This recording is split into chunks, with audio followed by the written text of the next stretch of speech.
आगे बढ़ रहे हैं। நம்முடைய வழக்கத்தின்படியாக நாம் முன்னேறி செல்கிறோம். निर्गमन के 11वां 10वां अध्याय तक हम देख चुके हैं யாத்திராகமத்தினுடைய 10ஆம் அதிகாரங்கள் வரை நாம் பார்த்து முடித்திருக்கிறோம். और 11वां अध्याय में से कुछ बातों को हम देखेंगे. இன்றைக்கு 11ஆம் அதிகாரத்திலிருந்து சில காரியங்களை தியானிக்கலாம். जैसे मैंने कहा परमेश्वर ने मिस्रियों के बीच में अपने आप को साबित किया कि उसको छोड़ के कोई दूसरी देवता नहीं है. நான் சொன்னேன் ஆண்டவராகிய கர்த்தர் எகிப்தியருக்கு மத்தியிலே இவ்வாறு நிரூபித்தார், அவரை தவிர வேறு தேவன் இல்லை என்று சில காரியங்களை. दूसरी एक बात को भी उन्होंने साबित किया, परमेश्वर के लोग और परमेश्वर के विरोधी या परमेश्वर रहित लोगों के बीच के भिन्नता को उन्होंने दिखाया. இன்னும் ஒரு காரியத்தையும் ஆண்டவர் அங்கே காண்பித்து நிரூபித்தார். அது என்ன? தேவ ஜனங்களுக்கும் தேவன் அல்லாத அந்நிய ஜனங்களுக்கும் இடையில் இருக்கிற வித்தியாசங்களை. साथ ही साथ मूसा की बुलाहट को भी परमेश्वर ने साबित किया. அதோடு கூட மோசேயினுடைய அந்த உன்னத அழைப்பையும் ஆண்டவர் அங்கே நிரூபித்தார். शुरू में बातें सही नहीं दिखाई पड़ रही थी. அங்கே ஆரம்பத்திலே காரியங்கள் சரியாக காணப்படவில்லை. आपको मालूम है मूसा डरता था. உங்களுக்கு தெரிந்திருக்கும் மோசே பயந்தவனாக இருந்தான். मूसा विश्वास नहीं कर पाता था. மோசே காரியங்களை நம்ப முடியாதவனாக இருந்தான். और मूसा परमेश्वर की बुलाहट को शक कर रहा था. மோசே தேவனுடைய அழைப்பிலே சந்தேகத்தை வைத்திருந்தான். मूसा अपनी ताकत के ऊपर भरोसा नहीं रख सका. மோசே தன்னுடைய பலத்தின் மீது நம்பிக்கை அற்றவனாக இருந்தான். और कई बहाना के बाद उसने जब अपने को प्रभु के लिए सौंपा, आगे भी आने के बाद भी सेवकाई में लगने के बाद भी उसके अंदर संदेह उठा, क्यों परमेश्वर तूने मुझे भेजा. अनेक சாக்கு போக்குகளை கடந்து அவன் ஊழியத்திலே தன்னை ஈடுபடுத்திக் கொண்ட பிறகும் கூட, அவன் ஊழியத்தை ஆரம்பித்த பின்பும் கூட அவனுக்குள்ளாக கேள்விகள் எழும்ப ஆரம்பித்தன. ஆண்டவரே, நீர் என்னை ஏன் ஊழியத்துக்கு அழைத்தீர் என்று சொல்லி. क्योंकि जब फिरौन से उसने बातचीत किया, ஏனென்றால் பார்வோனுக்கு முன்பதாக அவன் பேசின போது अब वहां पर परेशानी लोगों के लिए और बढ़ गई. அங்கே ஜனங்களுக்கு இன்னும் அதிகமான பிரச்சனைகள் பெருகிற்று. उनकी समस्याओं में और तकलीफों को उन्होंने देखा. அவருடைய பிரச்சனைகளிலே இன்னும் அதிகமான கஷ்டங்களை அவர்கள் அனுபவித்தார்கள். जब इस बात को मूसा ने देखा, क्यों प्रभु आपने तो छुड़ाया भी नहीं और लोगों का और परेशानी में डाल दिया, क्यों, क्या आपने मुझे भेजा करके एक शक की प्रश्न को प्रभु के सामने रखता है. இதை பார்த்த மோசே ஒரு சந்தேகத்தின் கேள்வி ஆண்டவரோடு கூட கேட்கிறான். ஆண்டவரே, ஜனங்களை நீர் அனுப்பவும் விடவில்லை, அது மாத்திரமல்ல ஜனங்களுக்கு வந்திருக்கிற பிரச்சனைகள் அதிகரித்துக் கொண்டே செல்கிறது என்று சொல்லி ஏன் என்று சொல்லி கேட்கிறான். फिर कुछ समय के बाद उसने जो कार्य किया, उसने सोचा एक लाठी को मैं सांप बनाने का ताकत रखता हूं करके सोचा, लेकिन टोने करने वाले, मंत्र तंत्र करने वाले भी वो काम करते थे. उसके मन में किस प्रकार की भावना होती होगी थोड़ा देखिएगा.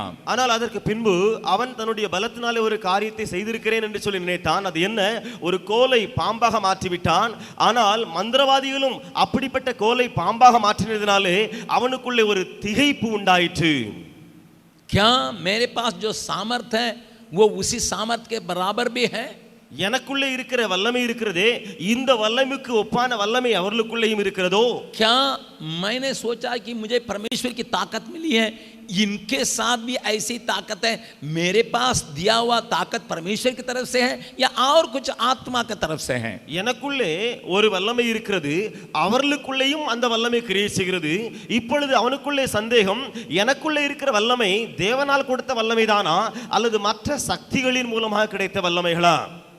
एक और शक उसके दिल में होता होगा. இப்படிப்பட்ட இன்னும் ஒரு சந்தேகமும் கூட அவனுக்குள்ளே வரலாம். मैंने सोचा मैं ही पहला व्यक्ति हूं, मैंने लाठी डाला, सांप के रूप में वो बदल गया, लेकिन ये लोग तो इसके पहले से काम कर रहे हैं. நான் நினைத்தேன் நான் தான் முதலாவது மனிதன், அதாவது கோலை பாம்பாக மாற்றக்கூடியவன் நான் தான் முதலாவது மனிதன். ஆனால் இவர்களோ முதலாவது இருந்தே அப்படிப்பட்ட அற்புதங்களை செய்து வந்திருக்கிறார்களே. सेवकाई में उतरने वालों के जीवन में भी इस प्रकार के कई प्रश्न उठने का संभावना है. ஊழியத்திலே இறங்கி இருக்கிற अनेகருக்குள்ளாக இப்படிப்பட்ட கேள்விகள் எழும்புவதற்கு முழு வாய்ப்புகள் உண்டு. क्योंकि जैसा वे एक कल्पना को बना के रखे अपने मन में, उस प्रकार तुरंत काम होता नहीं है. அவர்கள் எப்படி தன்னுடைய மனதுகளிலே கற்பனைகளை செய்து வைத்திருக்கிறார்களோ அப்படி அங்கே வேலைகள் நடைபெறுவது கிடையாது. जैसा उनके मन में बातों को बना के रखे हैं, उस जिस प्रकार चाह रखते हैं उस प्रकार कामें कभी होता नहीं है. எப்படி அவர்களுக்குள்ளாக காரியங்களை உருவாக்கி வைத்திருக்கிறார்களோ அல்லது எப்படிப்பட்ட விருப்பங்கள் அவர்களுக்குள்ளே இருக்கிறதோ அதே விதத்திலே அங்கே காரியங்கள் நடைபெறாமல் இருக்கிறது. और उनके सामने कुछ बातें सामना करने की बातें आती है, उनका दिल डगमगाता है. இது நிமித்தமாக அவர்களுக்கு முன்பதாக எதிர்கொள்ள வேண்டிய மேற்கொள்ள வேண்டிய காரியங்கள் வரும் பொழுது அவர்கள் அங்கே நடுங்கி கலங்கி போகிறார்கள். जबकि फिरौन के दिल को मैं कठोर करूंगा करके परमेश्वर ने कहा था. அதே வேளையிலே பார்வோனின் இருதயத்தை நான் கடினப்படுத்துவேன் என்றும் தேவன் சொல்லி இருந்தார். और वो अपने दिल को कठोर करने के चलते अद्भुत काम चमत्कारों को मैं दिखाऊंगा करके परमेश्वर ने कहा था. ஆண்டவர் இப்படி சொல்லி இருந்தார், பார்வோன் தன்னுடைய மனதை கடினப்படுத்துவதனாலே நான் அற்புதங்களை அதிகமாய் செய்வேன் என்று சொல்லி. और इसके बावजूद भी मूसा डगमगा रहा था. இவைகள் நடந்த போதிலும் கூட அங்கே மோசே அங்கே கலங்கினவனாக இருக்கிறான். लेकिन अभी एक वक्त में आ गया कि परमेश्वर ने जो कुछ कहा था वैसे ही बातें हो रही है. ஆனால் இப்பொழுது அந்த இடத்துக்கு மோசே வருகிறான். தேவன் என்னையெல்லாம் சொல்லுகிறாரோ அவைகளெல்லாம் நடந்து முடிகிற ஒரு இடத்துக்கு வருகிறான். अभी मूसा का हिम्मत बढ़ गया. இப்பொழுது மோசேயின் தைரியம் கூடிற்று. उसका धैर्य जो है राजा के विरोध में एकदम खड़ा हो करके बातचीत करने में उसका अभी खिचखिचाने के सवाल नहीं रह गया. அவனுக்குள்ளே தைரியம் அப்படி பெருகிட்டு அங்கே ராஜாக்கு முன்பதாக தைரியமாய் நின்று பேசக்கூடிய அளவுக்கு அவன் எழும்பி விட்டான். राजा ने कहा था केवल तुम लोग पुरुष जाओ, थोड़ा ज्यादा दूर में मत जाओ. அங்கே ராஜா சொல்லி இருந்தான், நீங்கள் புருஷர்கள் அதிக தூரத்துக்கு செல்ல வேண்டாம் என்று சொல்லி, यहीं पर आराधना करो. இங்கேயே நீங்கள் இருந்து ஆராதியுங்களேன். उसने कहा नहीं. அவன் சொன்னான் இல்லை. फिर आगे चल के क्या केवल पुरुष जाओ. திரும்ப ராஜா முன்னேறி சென்று சொன்னான், வெறுமனே புருஷர்கள் ஆண்மக்கள் செல்லட்டும். फिर उसने कहा तुम अपने बाल बच्चों को पत्नियों को ले जा सकते हो लेकिन भेड़ बकरियों को छोड़ के जाओ. திரும்ப அவன் ராஜா சொன்னான், உன்னுடைய மனைவிகளையும் உன்னுடைய மற்ற காரியங்களையும் எடுத்து செல்லலாம், ஆனால் மிருக ஜீவன்களை எடுத்து செல்லக்கூடாது. परंतु ஆனால் मूसा सारी बातों में जरा सा भी ढीला होने के लिए तैयार नहीं. மோசே எல்லா காரியங்களிலும் கொஞ்ச அளவு கூட தொய்ந்து போக ஆயத்தமாக இல்லை. उसने जैसा चाहा वैसे ही उसमें अड़े रहा, अटल रहा. அவன் எப்படி சொன்னானோ அதிலே நிலைத்திருந்தான், அதிலே பிடிப்பு வைத்திருந்தான். उसको मालूम हो गया, அவனுக்கு தெரிய வந்து விட்டது, मुझे परमेश्वर ने भेजा. என்னை அனுப்பியவர் தேவனே. मेरे परमेश्वर जो कुछ कहता है वैसा पूरा करना है. என் தேவன் எதையெல்லாம் சொன்னாரோ எல்லாம் நிறைவேற வேண்டுமே. अभी उनको उन मूसा को और हारून को फिरौन भगा रहा अपने सम्मुख से. இப்பொழுது பார்வோன் தன்னுடைய சமூகத்திலிருந்து மோசேயையும் ஆரோனையும் விரட்டி அடிக்கிறான். और कहता है, அவன் சொல்லுகிறான், 10वां पद 10वां अध्याय का 28वां पद को देखिए. 10ஆம் அதிகாரத்தினுடைய 28ஆம் வசனத்தை வாசியுங்கள். तब फिरौन ने उससे कहा, मेरे सामने से चला जा मेरे सामने से चला जा और सचेत रह. हाँ, मुझे अपना मुख फिर न दिखाना. मुझे अपना मुंह फिर नहीं दिखाना. பார்வோன் அவனை நோக்கி, என்னை விட்டப்பாலே போ, நீ என் முகத்தை காணாதபடி எச்சரிக்கையாயிரு. तुरंत मूसा क्या कहता है 29वां पद में? உடனடியாக மோசே சொல்லுகிற காரியத்தை 29லே பாருங்கள். मूसा ने कहा, तूने ठीक कहा, मैं तेरे मुंह को फिर कभी न देखूंगा. मैं तेरे मुंह को कभी नहीं देखूंगा. அப்பொழுது மோசே, நீ சொன்னது சரி, இனி நான் உம்முடைய முகத்தை காண்பது இல்லை என்றான். कितनी हिम्मत के साथ अभी मूसा बातचीत कर रहा. மோசே எவ்வளவு தைரியமாக இப்பொழுது பேசுகிறான். राजा कहता आगे मेरे सामने मत आना. அங்கே ராஜா சொல்கிறான், நீ எனக்கு முன்பதாக முகத்தை காணும்படி வராமல் இரு. मूसा कहता मैं तुम्हारे चेहरा को देखूंगा नहीं. அங்கே மோசே சொன்னா, நான் உம்முடைய முகத்தை காண்பது இல்லை. लेकिन इस बात को समझ लो, ஆனால் இந்த காரியத்தை புரிந்து கொள், तुम मेरे लोगों को सारे संपत्तियों के साथ भगाओगे. நீ என்னுடைய ஜனங்களை எல்லா சொத்துகளோடும் கூட விரட்டி விடுவாய் இந்த தேசத்தை விட்டு. इसके अलावा இதை தவிர जो कुछ तुम्हारे परिवार में तुम्हारे देश के लोगों के पहलौटा सब खत्म होगा. உன்னுடைய குடும்பத்திலே இந்த தேசத்தில் இருக்கிற எல்லா முதல் பேரானவைகளும் அழிந்து போகும் என்று சொல்லி சொன்னான். और तुम लोग चिल्ला उठोगे, நீங்கள் எல்லாம் அலறுவீர்கள், रोओगे, நீங்கள் அழுது புலம்புவீர்கள். लेकिन समझ लो हमारे परिवार के एक कुत्ते के साथ भी ऐसा कुछ बर्ताव नहीं होगा. ஆனால் இதை புரிந்து கொள், எங்களுடைய குடும்பங்களிலே ஒரு சிறு நாயோடு கூட இப்படிப்பட்ட காரியம் சம்பவிக்காது. और इन बातों को जबरदस्ती के साथ बोल के मूसा के सम्मुख से जा रहा है. இந்த காரியத்தை மோசே அதிகமாக வலுவாக உரைத்து பார்வோன் சமூகத்தை விட்டு செல்கிறான். इसी का हम 11वां अध्याय में देखते हैं. அதைத்தான் நாம் 11ஆம் அதிகாரத்திலே பார்க்கிறோம். अभी इस शत्रु के साथ संपूर्ण तौर से परमेश्वर क्रिया कर लिया. இப்பொழுது சத்துருக்களோடு கூட முழுவதுமாக ஆண்டவர் கிரியை நடப்பித்து விட்டார். परमेश्वर के लोगों के छुटकारा के लिए परमेश्वर शत्रुओं के साथ पहले कार्य कर लेता है. தேவ ஜனங்களை விடுவிப்பதற்காக முதலாவது தேவன் எதிரிகள் மத்தியிலே அங்கு கிரியை நடப்பிக்கிறார். अपने चमत्कारों के द्वारा, தன்னுடைய அற்புதங்கள் மூலமாக, अपने कामों के द्वारा, தன்னுடைய கிரியைகள் மூலமாக उनके चारों तरफ के शत्रुओं से उनको आजाद करने के पहले தன்னுடைய ஜனங்களை தன்னை சுற்றி அந்த சுற்றி இருக்கிற சத்துருக்களில் இருந்து விடுவிப்பதற்கு முன்பதாக शत्रु के नाना प्रकार की ताकतों को प्रभु तोड़ देता है. அங்க சத்துருக்களின் முழு பலன்களையும் ஆண்டவர் உடைத்து போடுகிறார். लेकिन ये काफी नहीं है. ஆனால் இவைகள் போதாது. परमेश्वर के लोगों का आजादी के लिए परमेश्वर के लोगों के भीतर भी कुछ बातों का आवश्यकता है. தேவ ஜனங்களுக்குள்ளே விடுதலை உண்டாவதற்கு தேவ ஜனங்களுக்கு மத்தியிலே உள்ளேயும் சில காரியங்கள் நடைபெற வேண்டும். उसी बात को करने के लिए अभी परमेश्वर कार्य कर रहा है. அந்த காரியத்தை செய்வதற்கு இப்பொழுது ஆண்டவர் வருகிறார். मेरे प्यारों, ध्यान से सुनिएगा. என்னுடைய பிரியமானவர்களே, கொஞ்சம் கவனித்து கேளுங்கள். परमेश्वर ने एक योजना बनाया. தேவன் ஒரு திட்டம் வைத்திருக்கிறார். अपने लोगों को मिस्रियों के हाथ में से छुड़ा के ले आने के लिए தம்முடைய சொந்த ஜனங்களை எகிப்தியரின் கைகளில் இருந்து விடுவித்து செல்ல வேண்டும். उस ढंग से ही आज भी प्रभु कार्य कर रहा है. அதே விதத்திலே தான் ஆண்டவர் இன்றைக்கும் கிரியை நடப்பிக்கிறார். लोगों के बीच में कार्य करने के लिए परमेश्वर आज भी इसी ढंग को इस्तेमाल करता है. ஜனங்கள் மத்தியிலே காரியங்கள் கிரியை நடப்பிப்பதற்கு இந்த விதத்தையே ஆண்டவர் இன்றைக்கும் பயன்படுத்துகிறார். मिस्रियों के ताकतों को परमेश्वर ने तोड़ा. எகிப்தியரின் பலத்தை ஆண்டவர் முறியடித்தார். एक उनका भीतर जो घमंड था उसको तोड़ा. ஒன்றாவது அவர்களுக்கு உள்ளே இருந்த பெருமையை ஆண்டவர் உடைத்தார். और उनके अंदर जो विश्वास था जो अपने देवी देवताओं के ऊपर उनको तोड़ा. அவர்களுக்குள்ளே தன்னுடைய தேவதைகள் மீது இருந்த நம்பிக்கையை ஆண்டவர் அங்கே உடைத்தார். और परमेश्वर ने उनके अंदर के विश्वास को तोड़ा. அவர்களுக்குள்ளே இருக்கிற அந்த விசுவாசத்தை ஆண்டவர் உடைத்தார். और अपनी बातों पर जो भरोसा था उसको परमेश्वर ने तोड़ा. அவர்கள் தன்னுடைய சொந்த காரியத்தை நம்பி இருந்தார்களே அந்த நம்பிக்கையை ஆண்டவர் உடைத்து போட்டார். उनकी संपत्ति, अपने देश के ऊपर जो बातें भरोसा पाया जाता था उसको तोड़ा. அவர்கள் தேசத்தின் மீது அவருடைய பொருட்கள் மீது என்னென்ன நம்பிக்கைகள் வைத்திருந்தார்களோ அவர் எல்லாவற்றையும் ஆண்டவர் உடைத்தார். और उनका ताकत जो परमेश्वर के लोगों को बांध के रखा था उसको परमेश्वर तोड़ दिया. தேவ ஜனங்களை அவர்களுடைய சக்தியினாலே கட்டி வைத்திருந்தார்களே அந்த சக்தியை ஆண்டவர் உடைத்து போட்டார். अभी वे खुद कहने की जगह पर आ गए, भागो भागो, जाओ जाओ, छोड़ो छोड़ो, इस प्रकार की हालत में आ गए. இப்பொழுது அவர்களே இந்த நிலைமைக்கு சொல்லுவதற்கு வந்துவிட்டார்கள். ஓடு, போய்விடு, ஓடு, ஓடி ஓடு என்று சொல்லக்கூடிய அளவிலே. ये पहला काम है. இது முதலாவது வேலை. लेकिन परमेश्वर एक और काम करना है. ஆனால் ஆண்டவர் இன்னொரு வேலையும் செய்கிறாரே. अपने लोगों के बीच में एक महत्वपूर्ण काम को करना है. தன்னுடைய ஜனங்களுக்கு மத்தியிலே ஒரு மகத்துவமான வேலை செய்கிறவர். 3 बातों को परमेश्वर वहां करने के लिए तैयार करता है. 3 காரியங்களை 11ஆம் அதிகாரத்திலே ஆண்டவர் செய்ய இருக்கிறாராம். 3 बातों को उनके बीच में करने के लिए तैयार. அவர்கள் மத்தியிலே ஆண்டவர் செய்ய இருக்கிறார். इस्राएलियों के बीच में भी कार्य करना है. இப்பொழுது இஸ்ரவேல் ஜனங்களுக்கு மத்தியிலே ஆண்டவர் கிரியை நடப்பிக்க வேண்டும். 3 काम क्या है? 3 வேலைகள் என்ன தெரியுமா? उनको ये दिखाना है उनको भी मृत्यु दंड मिलने का है अगर वे खून के आदि में नहीं आते. அவர்கள் தமக்கு தன்னுடைய ஆதீனத்துக்கு உள்ளாக வரவில்லை என்று சொன்னால் அவர்களும் தண்டனைக்கு பாத்திரவான்கள் என்று சொல்லி காண்பிக்க. लहू के मेमना के लहू के आदि में नहीं आए बिना उनके ऊपर भी मिस्रियों के ऊपर आने वाला दंड आने का संभावना है. इसको पहचानना.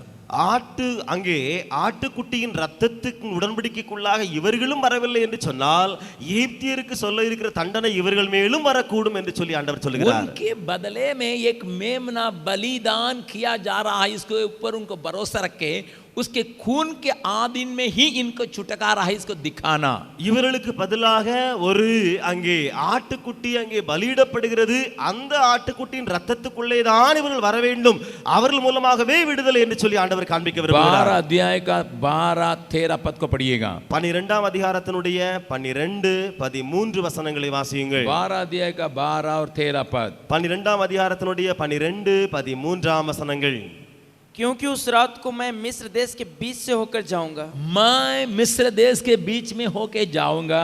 और मिस्र देश के क्या मनुष्य क्या पशु सबके पहिलौठों को मारूंगा और मिस्र के सारे देवताओं को भी दंड दूंगा। मैं सारी देवताओं को भी दंड दूंगा।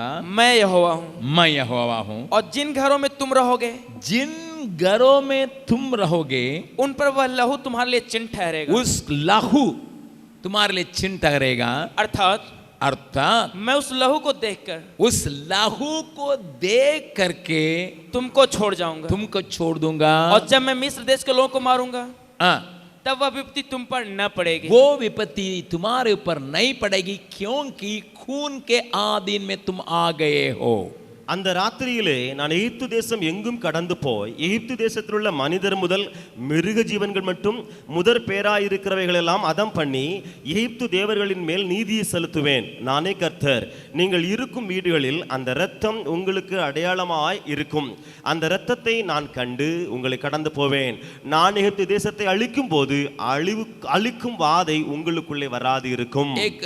इस बात को प्रभु वहां लोगों का तैयारी के लिए कर रहा है. இங்கே இந்த காரியத்தை ஆண்டவர் ஜனங்களை ஆயத்தப்படுத்துவதற்காக செய்கிறார். Come under the coverage of blood. और लहू के जो घेर के अंदर तुम लोग आ जाओ. दूसरी बात, இரண்டாவது காரியம், मैं परमेश्वर हूं, पवित्र हूं, इसलिए तुम्हारे अंदर खमीर की रोटी नहीं, अखमीरी रोटी को तुम खाओगे, इस्तेमाल करोगे. நான் தேவனாய கர்த்தர், நான் பரிசுத்தமுள்ள தேவன். இது நிமித்தமாக நீங்கள் புளிப்புள்ள அப்பத்தை அல்ல, புளிப்பில்லாத அப்பத்தை நீங்கள் சாப்பிடுவீர்கள். इस बात पर परमेश्वर बहुत ध्यान से कहता है. இந்த காரியத்தை ஆண்டவர் அதிக கவனத்தோடு கூட அவர்களுக்கு உரைக்கிறாராம். और वहां पर उस 12वां अध्याय का पढ़िएगा. அங்கே 12ஆம் அதிகாரத்தில் வாசித்து பாருங்கள். 19वां पद का पढ़िए, 18 19 पद का पढ़िएगा. 18 19 वचनங்களை வாசித்து பாருங்கள். पहले महीने के 14वें दिन की सांझ से लेकर 21वें दिन की सांझ तक तुम अखमीरी रोटी खाया करना। 7 दिन तक तुम्हारे घरों में कुछ भी खमीर न रहे, वरन जो कोई किसी खमीर वस्तु को खाए, 7वें दिन तक तुम्हारे घर में कुछ भी खमीर न हो, वरन कुछ भी जो खमीर की बातों का खाएगा, चाहे वो परदेसी हो या स्वदेशी हो, वह प्राणी इजरायलियों की मंडली से नष्ट किया जाए। वो इजराइल की मंडली से नष्ट किया जाएगा. முதலாம் மாதம் 14ஆம் தேதி சாயங்காலம் தொடங்கி மாதத்தின் 21ஆம் தேதி சாயங்காலம் வரைக்கும் புளிப்பில்லாத அப்பம் புசிக்க கடவீர்கள். 7 நாளளவும் உங்கள் வீடுகளில் புளித்த மா காணப்படலாகாது. எவனாகிலும் புளிப்பிடப்பட்டதை புசித்தால் அவன் பரதேசியானாலும் சுதேசியானாலும் அந்த ஆத்துமா இஸ்ரவேல் சபையில் இராமல் அறுப்புண்டு போவான். यहाँ पर पहले उस मेमने के मांस को खाने के लिए सुदेशी और परदेशी के लिए आज्ञा नहीं है. இங்கே அந்த ஆட்டுக்குட்டியினுடைய மாம்சத்தை சாப்பிடுவதற்கு பரதேசிக்கோ அல்லது சுதேசிக்கோ அங்கே கட்டளையிடப்படவில்லை. केवल वही खा सकते हैं வெறுமனே அவைகளை சாப்பிடக்கூடியவன் யார் தெரியுமா? जो खतना के आधीन में चले आए हैं. யாரெல்லாம் விருத்த சேதனத்துக்குள்ளாக வந்திருக்கிறார்களோ அவர்கள் மாத்திரமே. बाकी लोग उसमें नहीं खा सकते हैं. மற்றவர்கள் யாரும் அந்த மாம்சத்தை புசிக்கலாகாது. लेकिन अखमीरी रोटी के बारे में प्रभु कहता है केवल वे नहीं, सारे लोगों के अंदर ये नियम कानून है. ஆனால் புளிப்பில்லாத அப்பத்தை குறித்து ஆண்டவர் என்ன சட்டம் வைத்திருக்கிறார்? அவர்களுக்கு மாத்திரமல்ல, எல்லா ஜனங்களுக்கும் மத்தியிலே காணப்படுகிற நியம் இதுதான். प्रभु के नाम की स्तुति प्रशंसा होवे. தேவநாமத்துக்கு துதி மகிமை உண்டாகட்டும். क्या परमेश्वर कहना चाहता है? இங்கே சொல்ல விரும்புகிறது என்னதான் ஆண்டவர்? हमारे खयारे क्षेत्र सब जगह में पवित्रता के लिए जगह रहना है. உன்னுடைய எல்லா இடங்களிலும் பரிசுத்தத்துக்கு இடம் தேவைப்படுகிறது. खमीर के लिए तुम्हारे जीवन में जगह नहीं होना है. புளிப்புக்கு உன்னுடைய வாழ்க்கையிலே இடமே இருக்க கூடாது. वो चाहे किसी भी रूप में क्यों न हो. அது எந்த விதத்திலே வந்தாலும் பரவாயில்லை. अगर सच्चे आजादी को प्राप्त करने के लिए चाहते हो, ஒருவேளை உண்மையான விடுதலையை பெற விரும்பினால் शत्रुओं के बीच में काम करने की बात मेरा है. அங்கே சத்ருக்கள் மத்தியிலே கிரியை நடப்பிக்க வேண்டிய வேலை என்னுடையது. तुम्हें सताने वाला, तुम्हारी सताने वाली ताकतों को तोड़ना मेरा काम है. உன்னை துன்பப்படுத்துகிற, உன்னை கட்டுப்பாட்டுக்குள் வைக்கிற சக்தியை உடைப்பது என்னுடைய கரத்தில் இருக்கிறது. परंतु तुमको आजादी चाहिए, तुम्हारा ये काम जरूरी है. ஆனால் உனக்கு விடுதலை வேண்டும் என்று சொன்னால் இந்த வேலை நீ செய்ய வேண்டியிருக்கிறது. पहले खून के आधीन में आना होगा. முதலாவது இரத்தத்துக்குள்ளாக நீங்கள் வர வேண்டும். दूसरा तुम्हारे முதலாவது क्षेत्र में पवित्रता के लिए प्रथम स्थान दिया जाना होगा। உன்னுடைய எல்லா இடங்களிலும் பரிசுத்தத்துக்கு முதலாவது இடம் கொடுக்கப்பட வேண்டும். तीसरी बात, மூன்றாவது காரியம் पढ़िएगा 11वां पद, வாசிங்க 12 अध्याय के 11वां पद। 12ஆம் அதிகாரத்தினுடைய 11ஆம் வசனம். और उसके खाने की यह विधि है, कमर बांधे, पाँव में जूती पहने, कमर बांध के, पाँव में जूती पहन के, और हाथ में लाठी लिए हुए हाथ में लाठी लेके उसे फुर्ती से खाना। उसको फुर्ती से खाना। அதை புசிக்க வேண்டிய விதமாவது, நீங்கள் உங்கள் அறைகளில் கச்சை கட்டிக்கொண்டும் உங்கள் கால்களில் பாதரட்சை தொடுத்துக் கொண்டும் உங்கள் கையில் தடி பிடித்துக் கொண்டும் அதை தீவிரமாய் புசிக்க கடவீர்கள். प्रभु के नाम की स्तुति महिमा होवे। தேவநாமத்துக்கு மகிமை உண்டாகட்டும். थोड़ा अपना मन के तस्वीर में एक बात को लाइएगा। உங்களுடைய மனதினுடைய காரியங்களிலே இந்த படத்தை கொஞ்சம் போட்டு பாருங்கள். जब हम खाने के लिए बैठते हैं, कैसा खाने के लिए बैठते हैं? நாம் சாப்பிடுவதற்கு உட்காரும் பொழுது எப்படி நாம் உட்காருகிறோம்? बोलिए, खाने के लिए बैठते हैं कैसा बैठते हैं? எப்படி சாப்பிடுவதற்கு நாம் உட்காருகிறோம் சொல்லுங்க. नहा धो के, நல்லா குளிச்சிட்டு, और लूज कपड़ा पहन के, கொஞ்சம் துணியை நல்லா லூஸா கட்டிக்கிட்டு, इसका मतलब लुंगी पहनने वाला लुंगी या नाइटी पहनने वाला नाइटी, आराम से खाने के लिए कहते हैं। அதாவது சாரம் உடுக்கிறவங்க லுங்கி உடுக்கிறவங்க லுங்கியை நல்ல கொஞ்சம் லூஸா கட்டிட்டு, அதை நைட்டி நல்லா நைட்டி போடுறவங்க நைட்டியை போட்டுட்டு லூஸா डिनर खा रहे हैं। डिनर दोपहर का खाना नहीं खा रहे हैं, डिनर खा रहे हैं, रात அவர்கள் की खाना खा மத்தியான வேளை சாப்பாடு சாப்பிடுறது இல்ல, இப்பொழுது ராத்திரி போஜனம் பண்ண இருக்கிறாங்க. रहे हैं। रात की खाना कैसा खाते हैं? இரவு போஜனம் எப்படி சாப்பிடணுமா? ऑफिस में जाके बीच में खा के चले जाएंगे, वो मैं नहीं कह रहा। நீங்க அலுவலகத்துக்கு சென்று இடையில ஏதோ கொஞ்சம் நேரம் கிடக்கு சட்டுப்புட்டுன்னு சாப்பிடு அப்படிங்கிறது கிடையாது. या स्कूल में इंटरवल के टाइम में आके खाने समय का वो नहीं कह रहा। அல்லது ஸ்கூல்ல அங்கே அவகாசம் கொடுக்கறாங்களே அந்த நேரத்துல இன்டர்வல் டைம்ல சாப்பிடுற அந்த உடனடி சாப்பாடு அல்ல. रात को खाना कैसा खाते हैं? இரவு போஜனம் எப்படி சாப்பிடுறோம்? नहा धो के, நல்லா குளிச்சிட்டு, साधारण टी शर्ट पहन के, ஒரு சாதாரணமாக ஒரு டி-ஷர்ட்டை போட்டுட்டு, या बहुत आराम के साथ बैठ के, நல்ல வசதியா உட்கார்ந்து फिर खाने लगते हैं। திரும்ப நம்ம நல்லா சாப்பிட ஆரம்பிக்கிறோம். ये साधारण खाने वालों का तरीका है। இது சாதாரணமாக சாப்பிடுறவர்களுடைய முறைமை.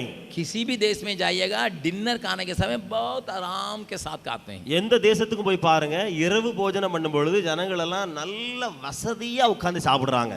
परंतु यहाँ ஆனால் இங்கே பாருங்க, प्रभु कहता है, ஆண்டவர் என்ன சொல்லுகிறார்? कमर बांध लेना, நீ உன்னுடைய அறையை கட்டிக்கப்பா, और हाथ में लाठी ले लेना, கையில கோல் எடுத்துக்கப்பா, और पैर में जूता पहन लेना, உன்னுடைய கால்ல எல்லாம் ஷூவை மாட்டிக்கப்பா, बैठना नहीं, நீ உட்கார கூடாது, जल्दी जल्दी खाना। நீ சீக்கிரம் சீக்கிரம் சீக்கிரம் சாப்பிடணும். क्या प्रभु कहने के लिए चाहता है? இங்கே ஆண்டவர் சொல்ல விரும்புகிறது தான் என்ன? जो आजादी को चाहता है, யாரெல்லாம் விடுதலை விரும்புகிறார்களோ उसके दिल में एक ही बात दिल में रहना है। அவருடைய மனதுல ஒரே ஒரு காரியம் தான் இருக்கணுமா? जिस जगह में मैं खड़ा हूँ, मेरा स्वदेश नहीं है, मैं वहां के लिए जा रहा। நான் எந்த இடத்துல நின்று கொண்டிருக்கிறேனோ அது என்னுடைய சொந்த பூமி அல்ல, நான் அந்த பூமிக்காக அழைக்கப்பட்டவன். इस जगह का मैं नहीं हूँ, இந்த இடத்துக்குரியவன் நான் அல்லவே, इस संसार का मैं नहीं हूँ, இந்த உலகத்துக்குரியவன் நான் அல்லவே, मैं इस वायदा किया हुआ देश के ओर बढ़ रहा हूँ, நான் அங்கே வாக்குத்தத்தம் பண்ணப்பட்ட தேசத்தை நோக்கி சென்று கொண்டிருக்கிறேன். जल्दी जल्दी बढ़ रहा हूँ। நான் தீவிரமாக ஓடிக்கொண்டிருக்கிறேன். मुझे खून के अधीन में आना है, मुझे खून के अधीन में आना है, நான் ரத்தத்தின் உடன்படிக்கைக்குள்ளாக வர வேண்டும். और दूसरा मेरे अंदर पवित्रता पाया जाना है, இரண்டாவது எனக்குள்ளே பரிசுத்தம் காணப்பட வேண்டும். तीसरा मेरे अंदर धीरता पाया जाना है, மூன்றாவது எனக்கு உள்ளே ஒரு தீவிரம் காணப்பட வேண்டும். तब आजादी है। அப்பொழுதுதான் விடுதலை. बगल वाला का हाथ पकड़ के बोलिएगा, பக்கத்துல உள்ளவங்க கரங்களை பிடித்து சொல்லுங்க, क्या आप उस देश में जाने के लिए हमेशा तैयार है? நீங்கள் அந்த தேசத்துக்கு போவதுக்கு எப்பவும் ஆயத்தமா இருக்கீங்களா? கேளுங்க. इसका मतलब ये नहीं मैं आपका आज मरने के लिए नहीं कह रहा हूँ, அதாவது நான் சொல்றது என்ன, இன்றைக்கே நீங்க செத்து போங்கன்னு சொல்ல விரும்பல. नो नो नो नो, இல்ல அத நான் சொல்லல. आपके अंदर एक तीव्रता पाया जाना है, உங்களுக்குள்ளே ஒரு தீவிரம், ஒரு அவசரம் காணப்படணும். वहां मैं जाऊंगा, நான் அங்கே செல்லுவேன். ये पृथ्वी मेरा नहीं है, இந்த பூமி எனக்குரியதல்ல, ये संसार मेरी नहीं है, இந்த உலகம் எனக்குரியதல்ல, संसार की बातें मुझे बांध के नहीं रख सकता இந்த है। உலக காரியம் என்னை கட்டுப்பாட்டுக்குள் வைக்க முடியாது. मैं तैयार हूँ, நான் ஆயத்தமாகிவிட்டேன், मैं तैयार हूँ। நான் ஆயத்தமாகி விட்டேன். तब आप और हम आजादी को संपूर्ण तौर से प्राप्त कर सकते हैं। அப்பொழுது நீங்களும் நானும் அந்த சுதந்திரத்தை முழுவதுமாக பெற்றுக்கொள்ள முடியும். मैं फिर कहने के लिए चाहता हूँ, நான் திரும்ப சொல்ல விரும்புகிறேன், शत्रुओं की नाना प्रकार की ताकत को परमेश्वर तोड़ डाला। சத்துருவினுடைய பலவிதமான சக்திகளையும் ஆண்டவர் உடைத்து போட்டார். टिड्डियां आई, वो आपके हाथ में नहीं है, आपके ताकत से नहीं है। அங்கே வெட்டுக்கிளிகள் வந்தன, அது உங்கள் பலத்தினாலோ உங்கள் கரத்தினாலோ அல்ல. अंधकार छा गई, आपके ताकत से नहीं है। அங்கே அந்தகாரம் சூழ்ந்துட்டு, அது உங்கள் பலத்தினாலே அல்ல. और ओले गिरे, लेकिन वो आपके ताकत नहीं है। அங்கே பனிக்கட்டிகள் விழுந்தன, அவைகளும் உங்கள் பலத்தினால். பனி கற்கள் விழுந்தன, கற்கள் விழுந்தன, அது உங்கள் பலத்தினாலே அல்ல. ये सारी बातें आपसे नहीं। இந்த காரியங்கள் எல்லாம் உங்கள் கரத்தினாலே அல்ல. सारे जेठा पुत्र को मारा गया, ये आपके ताकत से नहीं। எல்லா முதச்சன்களும் அங்கே கொல்லப்பட்டன, உங்கள் பலத்தினாலே அல்ல. वो शत्रुओं की क्रियाओं को मारना मेरा काम है। சத்துருக்களினுடைய கிரியைகளை அழிப்பது என்னுடைய வேலை. परमेश्वर यूं कहता, आजादी अगर पाने के लिए चाहते हो, தேவன் இப்படி சொல்கிறார், நீ விடுதலை பெற விரும்புகிறாயோ, शत्रुओं के काम को मारना खत्म करना मेरा काम है। சத்ருவைகளின் காரியங்களை சக்திகளை அழிப்பது என்னுடைய வேலை. लेकिन पवित्र होने के लिए सौंपना तुम्हारा काम है। ஆனால் பரிசுத்தத்துக்கு ஒப்பு கொடுப்பது உன்னுடைய வேலை. तीव्रता के लिए अपने को संभाल आपका काम है। அவசரம் காட்டுவதற்கு, தீவிரம் காட்டுவதற்கு ஒப்பு கொடுப்பது உங்களுடைய வேலை. खून के आधीन में चले आओ, இரத்தத்துக்குள்ளாக வந்துவிடு. पवित्रता के लिए जगह रखो, कहीं भी खमीर नहीं पाया जाए। எங்கேயும் புளிப்பு உண்டாகாதபடி பரிசுத்தத்துக்கு உன்னை விட்டு போடு. तीसरा, மூன்றாவது, हमेशा तीव्रता के साथ आगे बढ़ने के लिए तैयार रहो। எப்பொழுதும் தீவிரமாய் முன்னேறி செல்வதற்கு ஆயத்தமாகி விடு. तब அப்பொழுது आजादी तुम्हारी है, விடுதலை உனக்காயிற்று, आजादी तुम्हारी है, விடுதலை உன்னுடையதாயிற்று. आनंद के साथ तुम निकलोगे। நீ சந்தோஷத்தோடு கலிகூர்ந்து புறப்பட்டு போவாய். ये जीवन आपके जीवन में अनुभव की बात होने पाए। இந்த வாழ்க்கை உங்களுடைய வாழ்க்கையிலே அனுபவமாக